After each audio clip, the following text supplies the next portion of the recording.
In the eastern part of southeastern Europe, 400 kilometers from Constantinople, 1,000 kilometers from Athens, and about 600 kilometers as the crow flies from legendary ancient Troy, lies another elder city, which was described by Homer in the Iliad. A city whose history dates back more than 8,000 years. A city which, throughout its different names and incarnations, has witnessed history. Today, it is called Stara Zagora. Stara Zagora, the witness of history. Stara Zagora is the fifth largest city in Bulgaria. It is located in the Thrace region, south of the mountain range for which the Balkan Peninsula is named. The mountains were called the Balkan Hemus in antiquity, and now the Balkan Mountains. Over the millennia, this city was known by 8 different names: Beroi, Augusta Triana, Verea, Irinopolis, Borui, Eskizara, Jeleznik, and Stara Zagora. The present name has been carried since the year 1871, 1 year after the Bulgarian Church finally restored its independence from the Patriarchy of Constantinople, and 7 years before the liberation of Bulgaria from Ottoman rule.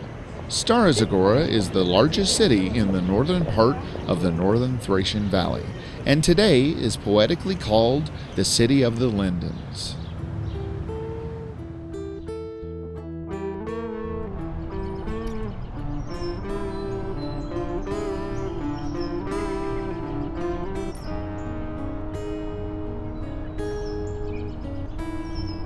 The first evidence of human activity in the area dates back more than 8,000 years. In the northwestern part of the modern city is located a mound, in which in 1969 have been found the earliest archaeological artifacts from the time which scientists refer to as the beginning of the 6th millennium BC. During this period, on the European continent, we have still not found any evidence of famous ancient civilizations. The appearance of the first classical civilization would be the Sumerian Civilization, which would take another 2,000 years.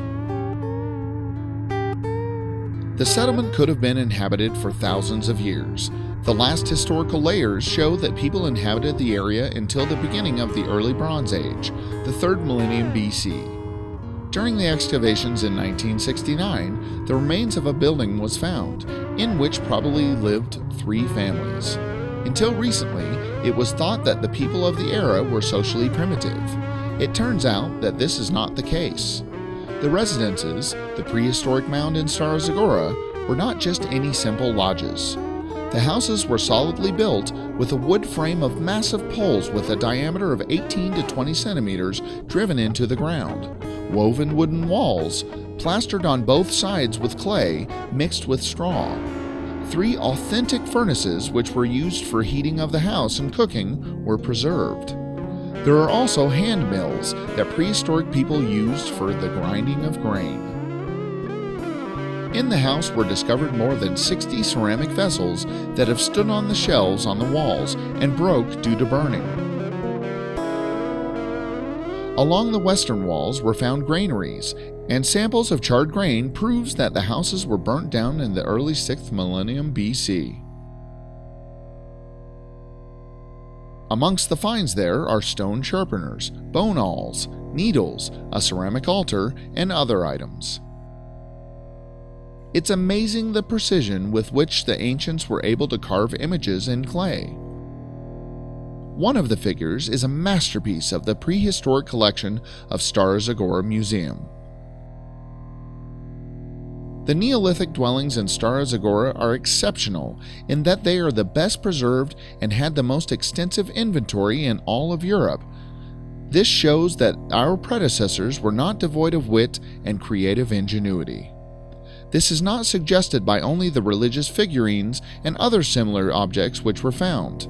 In the fireplaces were found a number of clay balls with a double conical form that depict patterns of ceramic grains and are associated with the rituals of other indigenous farmers which inhabited Bulgarian lands. In the summer of 2012, archaeologists in Stara Zagora made a surprising discovery. Previously known to science Neolithic dwellings and two-bedroom ground houses actually proved to be a two-story early Neolithic building. This architecture was a big step forward in showing us the type of lifestyle that people from this epoch enjoyed, and a great insight into their unique culture. It turns out that they were very attuned to the world around them.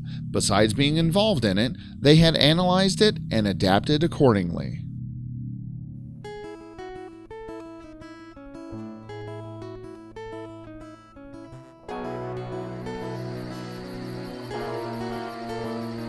Another amazing achievement of the people of antiquity was discovered near Stara Zagora in the form of well-developed copper mines. Experts say that the mines were operated more than 7,000 years. Calculations show that the mines in the Bear Shaft produced about 1,000 tons of copper over the course of its utilization. This is a huge amount of primitive technology mining and metal casting from that era. Prehistoric people used metal for making household implements, as well as making jewelry and other items. And here comes another surprise. Chemical analysis and findings from archaeological digs from different parts of Europe have found that the metal is derived precisely from the mines near Stara Zagora. Imagine. These mines were something like European multinational companies. They produced the copper on order and remained as a witness to history across the old continent from that era. Copper from Stara Zagora has been established. Artifacts were found in the necropolis near Varna, where was discovered the oldest processed gold in the world, including nearby prehistoric settlements and along the Volga River. This fact tells us that the ancient people not only traveled huge distances, but have traded successfully in remote villages and returned to travel again. It may be, though, still too early to talk about globalization.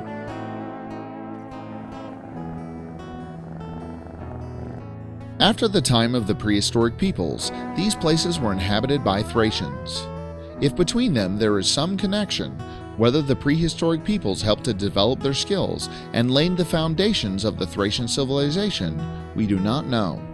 It makes logical sense, but we have no hard evidence of that. Ancient Thracians were a people of high culture. Of their customs and skills, we know there are many, based upon the various archaeological finds from the area of Stara Zagora. According to one hypothesis, the Thracians founded there a settlement, which was called Beroi. Near Beroi was located the capital of the Odrysian kingdom, Sevtopolis. At the beginning of the 4th century BC, the region was conquered by the Macedonian armies of Philip II, the father of Alexander the Great. But the Thracian culture continued to develop for centuries after this in a brilliant example, and we know this from the many and well-preserved archaeological monuments from that time period.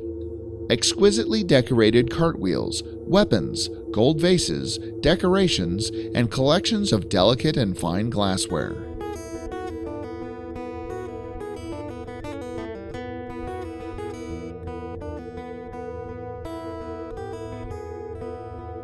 In the 1st century AD, the Romans came to these lands. During the reign of the Emperor Trajan, in the early 2nd century, near the area of the Thracian settlements, was founded a new Roman city that made history with the name Augusta Triana. History says that the emperor settled here with the veterans of his eastern legions. On the one hand, they supported the completion of the city, and on the other were left as a strategic reserve to protect the northern border of the empire. This hypothesis has many supporters, and due to its strategic position, Augusta Triana would have needed to have been well guarded. Augusta Triana is laid out with all of the architectural and city planning rules of a typical Roman city. There is a gymnasium, baths, a forum, 2 main streets, the Decumanus Maximus and the Cardo Maximus, dividing the city respectively into north and south and east and west halves. But here we encounter a strange exception. As a rule, the forum in Roman cities was always in the center. In Augusta Triana, it was built near to the west gate. Why this was so, there is no record of explanation. Another unique landmark is recorded here. The floor of the Roman baths is covered with the largest ever found in the region land mosaic in such a building. For a short time, Augusta Triana established itself as a leading commercial and administrative center of the Roman province of Thrace. It even won the right to mint its own bronze coins. Its residents enjoyed a comfortable life, the rich living in the vicinity, living in luxurious villas such as those found around Rome. One of them, the Chautauqua Villa, provided us with priceless artifacts, a parade-quality bronze helmet, and a Samaritan sword. While the mask may look like a work of art, the sword has given us very important information of the era. The Samaritans were a group of Iranian-speaking tribes which lived in the 4th century AD on the northern coast of the Black Sea. This decorated sword contains a jade plaque depicting a dragon. According to specialists, these embellishments are definitely of Chinese origin, and the sword belonged to the famous Samaritan king Anisimi. But how it turned up in the land of the Thracians is still a mystery. Today, a part of the old Cardo Maximus has been transplanted into the Stara Zagora Historical Museum. Built in the shape of an hourglass, in the basement, a visitor can walk down an authentic Roman street.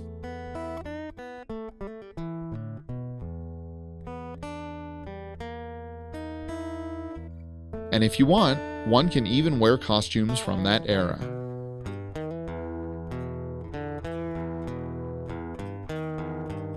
"15 kilometers northwest of Augusta Triana were located the mineral baths. Today, Stara Zagora is a resort town. Perhaps because of these magical springs, emperors opted for this to be the place to settle their veterans. After 20 years in combat, which was the standard term of service for a Roman soldier, they needed treatment, and these mineral baths offered excellent opportunities for recreation and restoration. That's why the Romans built their public thermal baths. The area is about 2,500 square meters and includes 3 swimming pools, 2 dressing rooms, hallways, and the sanctuary of the nymph, the goddess of water. The walls and floors of the pools were lined with polished marble. The floors of some rooms are covered with beautiful mosaics still preserved even today. There were previously uncovered and researched over 20 mosaics adorning various public and private buildings from the 3rd through the 6th centuries. Some of them are unique in composition and symbols from the Balkan Peninsula and the eastern provinces of the Roman Empire. Among them are mosaics with the emblem of deer, the mosaics in the postal palace, and the suburban villa, such as the mosaic of the Dionysian procession. It turns out that in Augusta Triana, the Boroi inhabitants had an actively working and large school for mosaicers. Mosaics were very expensive decorations and not available to the poor. Obviously, in the first half of the 4th century, the city prospered.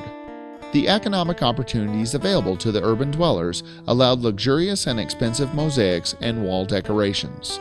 Their intertwined influences of both of the most famous schools of the eastern provinces and the capital of Constantinople, and the famous shops of Rome, Aquileia, Ravenna, Spain, North Africa, and the Greek islands.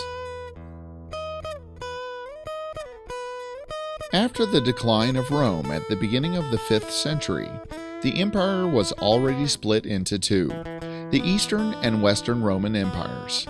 In the history of the Eastern Empire, it is written that the name stayed Byzantium. During this time, the area within the borders and limits of the city was named Boroi. In the early 8th century AD, the entire area of Zagora was granted by the Byzantine Emperor Justinian II the Noseless to the Bulgarian Khan Tervel. The reason is that the Khan helped the emperor to regain the throne in Constantinople. Several years later, this same Khan Tervel will again come to the aid of Byzantium and shatter the invasion of the Arabs. Thus, in the year 711, Tervel saved Europe from the Arab invasion. Zagora was the payment for the safety of Europe's future. But it again became a Byzantine province only 50 years later. The mother of Emperor Constantine VI, Empress Irene, restored the city, and the emperor liked it so much that he christened it with her name, Irinopolis. Later, the city became famous and was known by the names Varaya and Borui. In the Middle Ages, it was ruled with varying degrees of success and duration by both the Byzantine and the Bulgarian rulers. For 2 centuries, it was the temporary residence of the emperors of the dynasty Comnenus.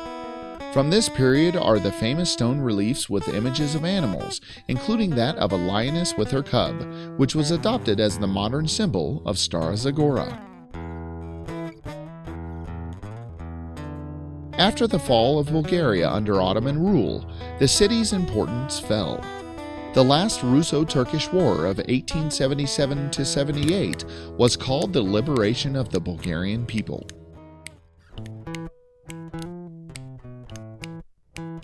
In the center of Stara Zagora, a single public building survived the burning of the town during the Russo-Turkish War. This conflict resulted in a unique mix of religions. The place is sacred due to its rare religious continuity. Excavations here are an ancient cult pit from the 1st century BC, the end of the Iron Age. Nearby are the remains of a pagan temple dedicated to the Thracian horsemen, circa the 2nd to 3rd century BC, one of the most revered deities of the Thracian pantheon, Heros. The temple itself was built in 1409 on the foundations of a medieval Christian cemetery church that existed from the 10th to the 13th century. The interesting thing about it is that it was built in violation of tradition. By canon, a wall called Qibla must be facing Mecca, but this is not so. The Qibla of the temple is a deviation from this requirement, which proves that its foundations are consistent with those of the existing Christian church. Interesting frescoes are in abundance. Elsewhere in these temples are decorative ornaments with floral and geometric motifs that serve to decorate the interior. Islam forbids the depiction of animals and human beings at all in secular painting.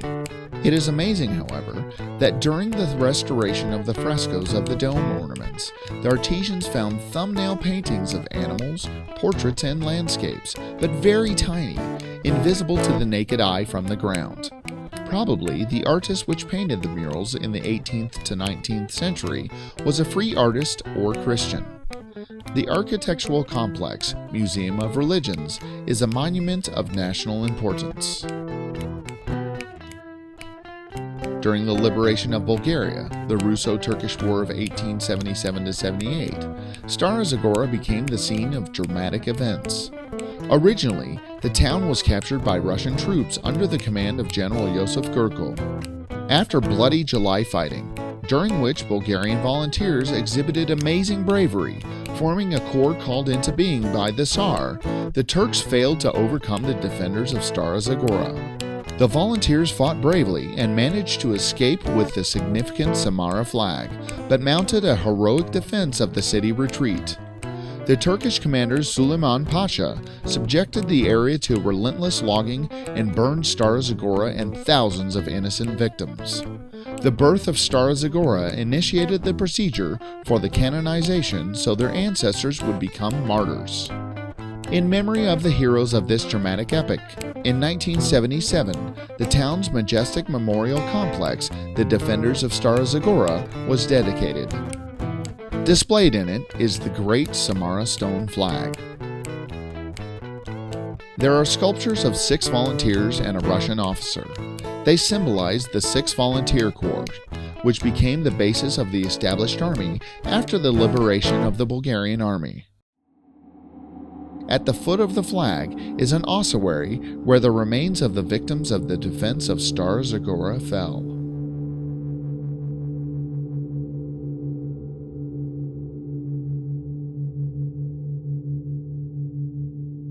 After the Inferno and its terrible tragedy, Stara Zagora was again rebuilt.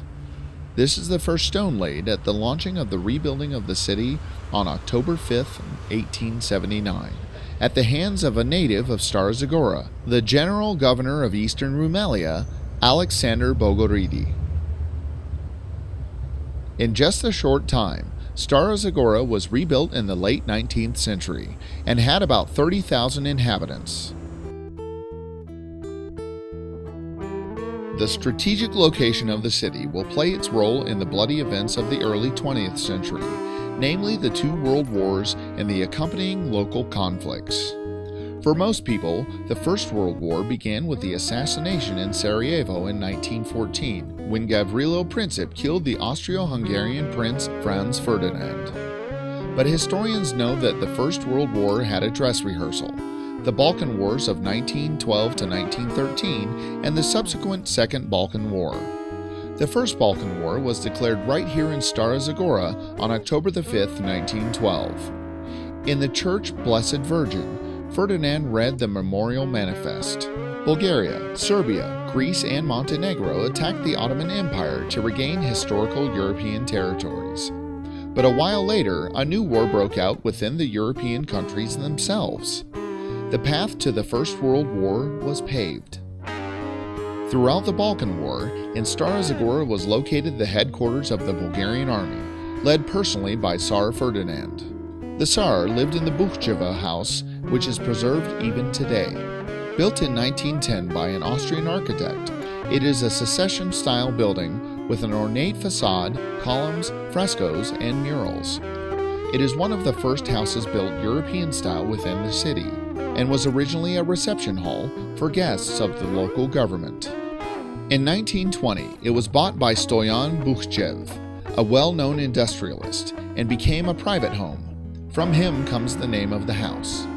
They say that in the Buchjev house, Ferdinand kept a box with a huge golden cross on which was considered to bring luck in war, and had a connection back to its roots from the dome of the St. Sophia Cathedral of Constantinople. Ferdinand also decided to take the title of emperor. Fate, however, decided otherwise. After its recovery, Stara Zagora quickly began to transform into a modern European city. In 1895, the Stara Zagorian bishop Methodius Kusev created here the first European-type park in Bulgaria.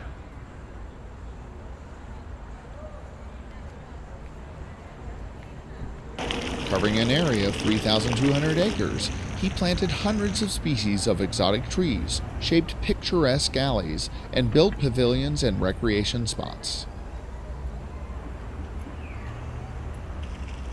Today, the park is officially named Bishop Methodius, but amongst its citizens, it is known as the Holy Spring, a source of healing water. At the place of the healing spring in the park, Bishop Methodius built in the late 19th century the chapel of Saint Theodore Tiron. Here, in one of the most intriguing medieval legends, is where the Bulgarian ruler Boris I in the 9th century was converted to Christianity by the envoys of the Byzantine Emperor Michael III, a spiritual Baptist. The choice of Prince Boris I was strategic for civilization. It determined the fate of Bulgaria for millennia.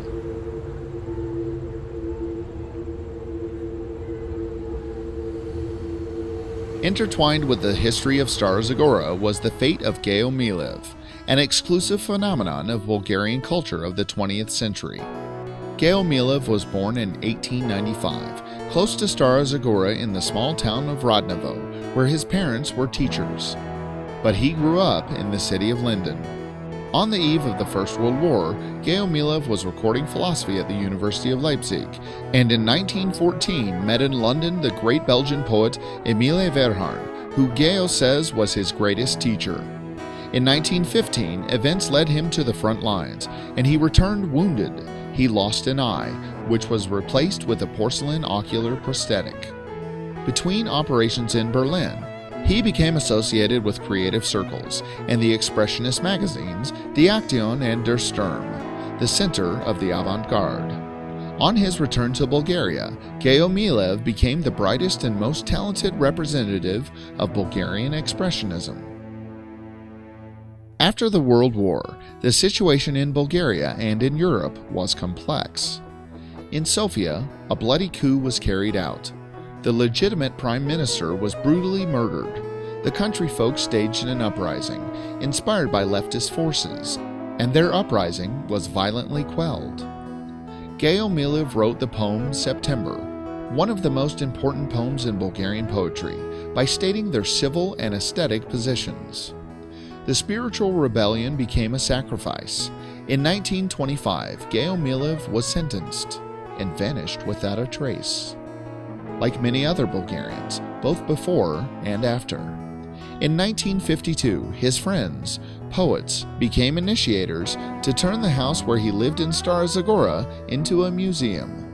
At the end of 1953, the museum was founded, and in early 1954, the remains of the poet were found, recognized by the porcelain eye. A poet who was killed just after he had turned 30 years old. Like any large modern city, Stara Zagora has its own art gallery. It has collected the works of almost all major Bulgarian artists since the late 19th century. In its collection are Renaissance icons and classic and contemporary examples of painting. But that which makes the gallery unique is its architecture. The building, which was built throughout the 1930s in the style of an Italian Renaissance city market. Few galleries in the world can boast such an abundance of natural light in its exposition halls. This is due to the high skylight which transmits sunlight from all directions. As a result, the gallery space is always well lit and visitors can fully enjoy the exhibitions.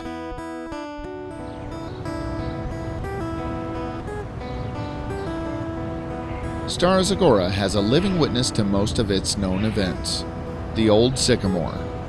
This venerable tree is more than 700 years old. The diameter of its trunk is more than 3.5 meters.